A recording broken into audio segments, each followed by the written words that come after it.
Hazrat Maulana Jalaluddin Rumi মস্ত বড় মাওলানা কাবা ঘরে যায়, সে দেখে এক পাগলায় কাবার দিকে পাও দিয়ে শুয়ে রয়েছে। আমাকে কাবার দিকে মাথা দিউন লাগে, সেজদা দেই, আল্লাহু আকবার, এদিকে ঘুরে কোন লাগবো নাকি, ওইদিকে পাও দেওয়া পাপ। পাগলায় তো কাবার দিকে পাও দিয়ে শুয়ে রয়েছে, আর জালালউদ্দিন রুমি যে দেখে পাগলাই কাম করছে, এই পাগলা তোর এত বড় সাহস, কোন দিকে পাও দেওয়া যাবো কোন দিকে দেওয়া যাবো না সেই জ্ঞানটুকু তো নাই। পাগলাকে কেরা রে, জালাল নাকি রে? বাবা এখানে দাঁড়ান যাব না, পিছনে বসছে তাদেরকে দেখার সুযোগ করে দেন। কেরা রে, জালাল নাকি রে? হযরত মাওলানা জালালউদ্দিন রুমি তার বিশাল ব্যাপার, সে দেখে কেউ শুনল নি, মানে তার তো একটা সম্মান, নিজের অনেক সম্মান। ওই যে এক স্কুলে বাবলু আসিল, বাবলু যারা তারা তুই কয়, ছাত্ররা যে বিচার দিছে, স্যার কেমন ছাত্র ঢুকাইলেন স্কুলে, সিনিয়র জুনিয়র মানে না, বেকের এই তুই তামারি কয়, কয় আমি বলবানি, ডাক দিছে বাবলু এদিকে আসো। বাবলু গার্তারা কি হয়েছে, কয় কি হয়েছে বলো, এদিকে আসছে, তোমার জন্য আমার স্কুলের মান সম্মান নষ্ট হয়, তুমি যারা তারা তুই তামারি কও, কে তোমার এই শিক্ষা দিল, সিনিয়র জুনিয়র মানো না? বাবলু কতক্ষণ চুপ করে থাইকে কয়, আমি যে সবাই রে তুই কই, এটা তোরে কই লোকেরা।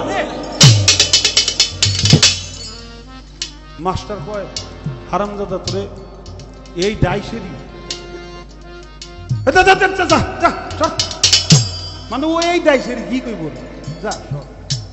তো এই হযরত মাওলানা জালালউদ্দিন রুমিও কেউ শুনলো নি, দেখে কেউ নাই, মেজাজ এমন খারাপ হয়েছে, দমক মারছে, এই বেটা ভাত খাইতে ভাত ফালাস না, এইদিকে পাও দিছাস। পাগলা কয়, আরে জালাল এইদিকে কি, তাও জানোস না, এদিকে আল্লাহর ঘর, কাবা ঘর।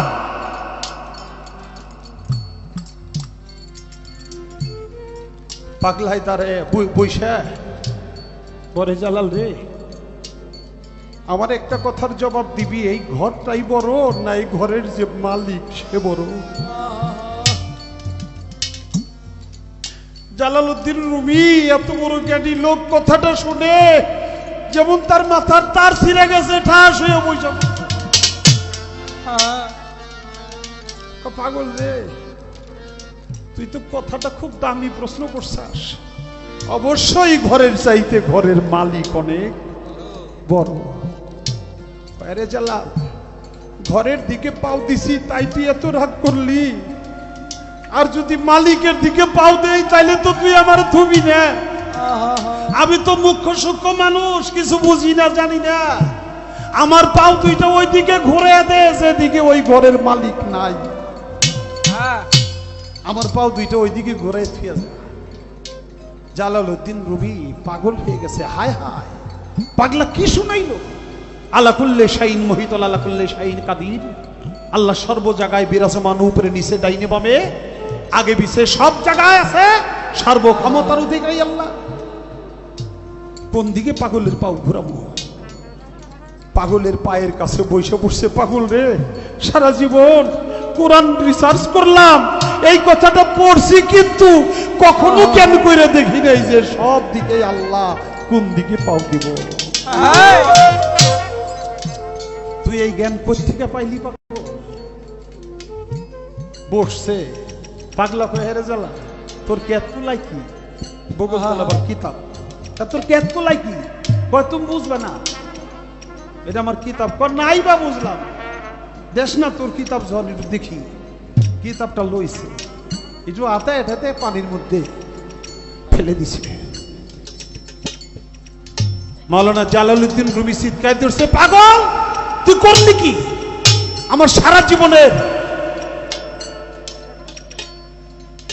জ্ঞান চর্চা, এই ফসল, এই কিতাব তুই পানিতে ফেলে দিলি।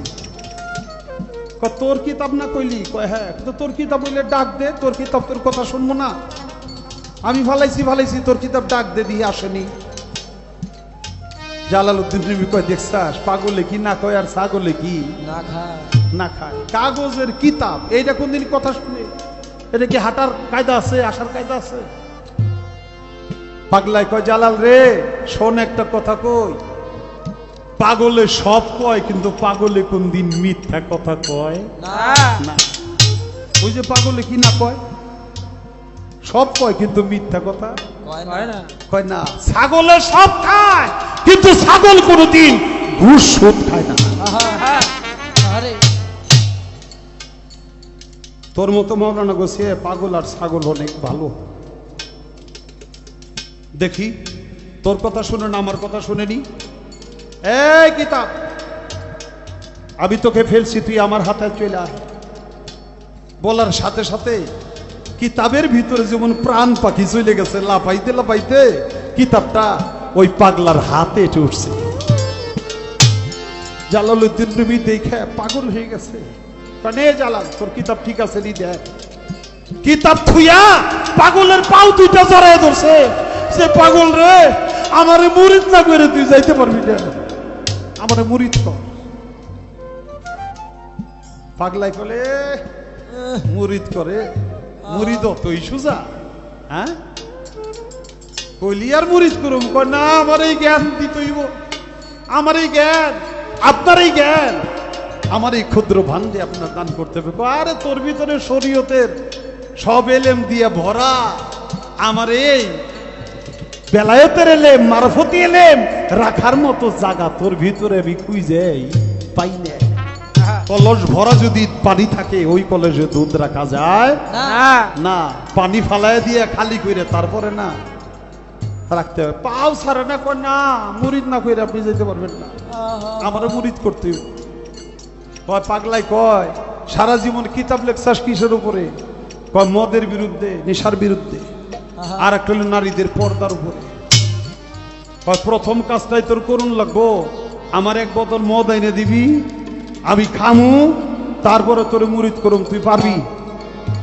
মাওলানা কয় সারা জীবন মদের বিরুদ্ধে ওয়াজ করলাম, কিতাব লিখলাম, আজকে আমার মদ এনে দুন লাগবো। কয় পারলে পার, না পারলে তোর রাস্তায় তুই যা, আমার ভাবে আমারে থাকতে। কয় না বাবা, আমি আনবো যত কষ্টই আমার হোক। গেছে মদ পট্টিতে, মাওলানারে দেখেই সবাই দোকানের জাত ফালে দৌড়। হায় হায় রে, সারা জীবন ওয়াজ করছে, মদের বিরোধিতা করছে, আজকে মদের বাজারে এসে আমাকে হাতে নাতে ধরব। সব দোকানদার দৌড় আরম্ভ করছে। মাওলানা ডাকে, এ দোকানদার ভাইরে একটু দাঁড়াও। আর দোকানদাররা কয় আল্লাহর কিরা মাওলানা সাহেব, আগে বেচতাম, এখন ভালো হয়ে গেছি, এখন আমরা বেচি না। জালালউদ্দিন রুমি বলে, না বেসরস ভাই, আমার সাথে একটা কথা শুধু বলে যা, আমার যে অনেক দরকার, তোদেরকে সারা জীবন তোদেরকে মন্দচারী বলছি, তোদের সাথে একটু কথার দরকার, একজন দাঁড়াজ। কি দরকার মাওলানা সাহেব? আমার একটা মেহমান আসছে, আমার এক বোতল মদ এনে দিবি ভাই, যেভাবেই পারো। কয় আমি তো বেশি না, দেখি কোনো জায়গা থেকে আইনে দিতে পারি কিনা। আইনে দিছে, আসনের তলে লইয়া, বগুল তলে লইয়া আস্তে আস্তে মাওলানা সব চলে গেছে সেই পাগলার কাছে। বলে বাবা নাও, তুমি খাও, তাও আমারে মুরিদ করো। কয় মদ কেমনে খাই, জীবনে খাইছাস? কয় না। কত এমনি খায় তো মদ খেয়ে মজা নাই। কয় কেমনে? কয় মেয়ে লোকে ডাইলে দিলে তাইলে একটু খেয়ে খেয়ে মজা পাওয়া যায়। কয় মেয়ে লোক পাবো কই? কয় আল্লাহ তোর করে মেয়ে লোক দেয় নাই। এ মাওলানা, তোর কি আল্লাহ কোনো মেয়ে টেয়ে দেয় নাই? কয় দিছে। কয় কয় মেয়ে? কয় 3 জন। কয় সবচেয়ে সুন্দর কোনটা? কয় মেজোটা। কয় তোর মেজো মেয়ে ডাইলে দিব, আমি বসে বসে খামো, তারপরে মুরিদ করুম, পারবি? দেখেন সারা জীবন পর্দার ভিতরে নারী করে রাখতে হইব, আর এখন পর্দার বাইরে কেমনে করে এটাই না। তোর মেয়ে ঢালবো, আমি খাবো, পারবি? পারলে পার, না পারলে জাগা। কয় বাবা আমি তাই করো, তবু আমার মুরিদ করতে হবে। আমার মুরিদ না করে আপনি যেতে পারবেন না। বাড়িতে গেছে, যায় জালালউদ্দিন রুমি তার মেজো মেয়ের সামনে যে জোর হাত করে বলছে, মারে তোর এই পুরো বাপটা আজকে খুব বিপদে পড়েছে মা, আমি একটা অন্যায় দাবি করব তোর কাছে, দয়া করে তোর এই পুরো বাপটাকে খালি হাতে ফেরত দিস নে মা, তুই কথা দে। তুই আমার কথাটা রাখবি। মেয়ে বলে, বাবা আমি আমার বাবাকে যতটুকু চিনি, আমার বাবা কখনো আমাকে অন্যায় আবদার আমার কাছে করতে পারে না, কোনো অন্যায় হুকুম দিতে পারে না। তবে হ্যাঁ বাবা, তুমি যা বলবে আমি তা মানবো। তুমি বলো আমাকে কি করতে হবে। যে মারে, আমার এই পাগলটারে নিয়ে আসছি, এই পাগলটারে তুই এক গ্লাস মদ ঢাইলে দিবি, পাগল খাবে, তারপরে আমার মুরিদ করবে, না হইলে আমার মুরিদ করবে না। আমি যে পাগল হয়ে গেছি, তুই একটু পাগলার কাছে আয়। মেয়েটা চলে গেছে বাবার সাথে, পাগলার কাছে যেয়ে বসছে। মা তুমি ঢালো ঢালো ঢালো, ঢেলে দাও, পাগলারে দাও আর বাবারে দাও। পাগলাই কয়, এই মৌলানা তুই এখানে কি করস? তোর মেয়ে ঢালবো, আমি খাবো, তুই কি করস? বাইরে বাইরে তুই যা, চলে যা। হ্যাঁ তুই যখন আইসাস তোর একটা ডিউটি দেই, দরজাটা চাবাই দিয়ে তুই দরজার বাইরে দাঁড়াই থাক, কোনো মানুষ জানি না আসে, তুই পাহারা দিবি। গুরুর কত কঠিন পরীক্ষা যে তুই বাইরে পাহারা দিবি, আর এখানে আমি খাওয়া দাওয়া করবো। যা থাক, দরজা চাপাই। মাওলানা দরজা চাপাইয়া দাঁড়ায় রইছে, চোখের পানি ছেড়ে কাঁদছে আর বলছে, মালিক আল্লাহ, আমার নিজের পায়ে নিজে কুড়ালটা মারলাম মনে হয়। আমার মেয়ের জানমাল ইজ্জত আল্লাহ তোমার হাতেও অর্পণ করলাম, তুমি দেখে রাখো, এখনো তো ইমানে মজবুত হয় নাই। আল্লাহর কাছে সবকিছু সাপোর্ট করতেছে। দেখতে দেখতে অনেক সময় চলে যায়, কিন্তু তারা দরজা খোলে না। বাইরে থেকে ডাকছে জালালউদ্দিন রুমি, মা ও মা, তোদের খাওয়া দাওয়া কি হয় নাই? তোর বুড়ো বাপটাকে একবার ঘরে নিবি না? আমার পাগলার কাছে নিবি না? একবার ঘরের দরজাটা খুল না মা। মাওলানা এই ডাক শুনে মেয়েটা কাঁদতে কাঁদতে কাঁদতে কাঁদতে ঘরের দরজা খুলে দিছে। চোখের পানি দিয়ে বুক যেন ভেসে যাচ্ছে। মাওলানা জালালউদ্দিন রুমিও কাঁদছে, মেয়েটা যাইয়া কাঁদতে কাঁদতে মাওলানা জালালউদ্দিন রুমির পদযুগলে পড়ে বাবার বৃদ্ধাঙ্গুলে ভক্তি দিয়ে চুমা খাচ্ছে। জালালউদ্দিন রুমি সাথে সাথে মেয়েটাকে ধরে উঠাইয়া বলে, মারে, এক মুহূর্ত পাগলের সঙ্গ করে তুই কেমন জ্ঞান প্রাপ্ত হইলি যে আমার পায়ে তোর চুমা খাইতে হবে? এই জ্ঞান কোত্থেকে পেলি? জীবনেও তো এই কাজটা তুই কখনো করস নাই। তুই তো আমাকে দেখলে শুধু বলতি আসসালামু আলাইকুম, এর উপরে আর কিছু না। বাবার পদযুগলে চুমা খাইতে হবে, এই জ্ঞানটা তুই কেমনি করে পেলি? মাত্র এক মুহূর্তের মাধ্যমে। মেয়েটা কাঁদে আর বলে, বাবা তোমার ঘরে আমার জন্ম হয়েছে, এই জন্য আমার এত বুলন্দ নসিব, এত বড় ভাগ্য যে আল্লাহর এত বড় একজন ওলির দিদার আমি আজকে পেয়ে গেলাম। এটা মাত্র তোমার উছিলা, না হইলে আমার ভাগ্যে কোনোদিন এত বড় ওলি আল্লাহ আমি পেতাম না। কমা তোর গায়ে হাত দিছে, তোর কিছু বলছে পাগলা?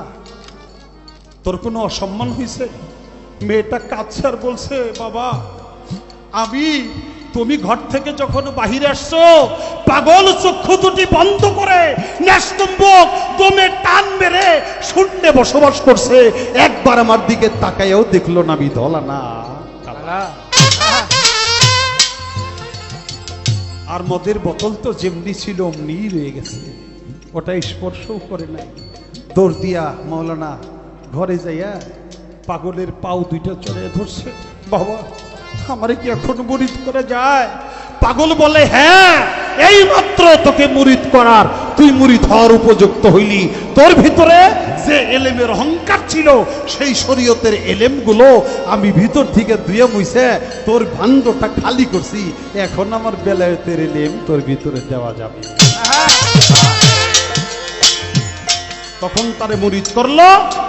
আর মাওলানা জালালউদ্দিন রুমি বলল, আমি ততদিন পর্যন্ত পূর্ণাঙ্গ মানুষই হইতে পারি নাই যতক্ষণ পর্যন্ত আমার মুর্শিদ কেবলা শামসেস তাবরেজের চরণ ধুলি আমি আমার গায়ে নামাজ।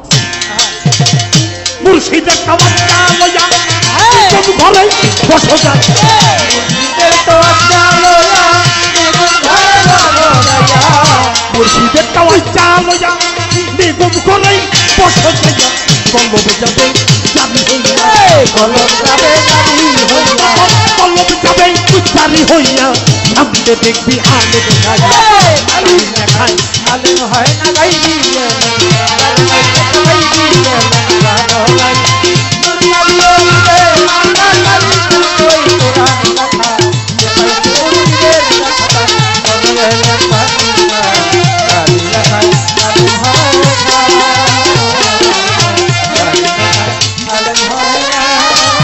রশিদ কইমর কথা ধরো, মরণেরই আগে মরো, বাজান কইমর কথা ধরো, মরণেরই আগে মরো, বাজান কইমর কথা ধরো, মরণেরই আগে মরো, বাদের মরা ছাইতে মরো, বাদের মরা ছাইয়া মরো, বাদের মরা ছাইতে মরো, নইলে বান্দার উপায় নাই। কালির লেখায় আলেম হয় না গাইবি, কারণে কথা গাইবি না নাই, মুরকালিও সুরে মানা কালি কালি কোরআন লেখা, দেখাইতে মুর্শিদের লেখা, বদলের সাথী কালির লেখায় আলেম হয় না গাইবি, এলেম যাহার নাই গাইবি, এলেম যাহার নাই।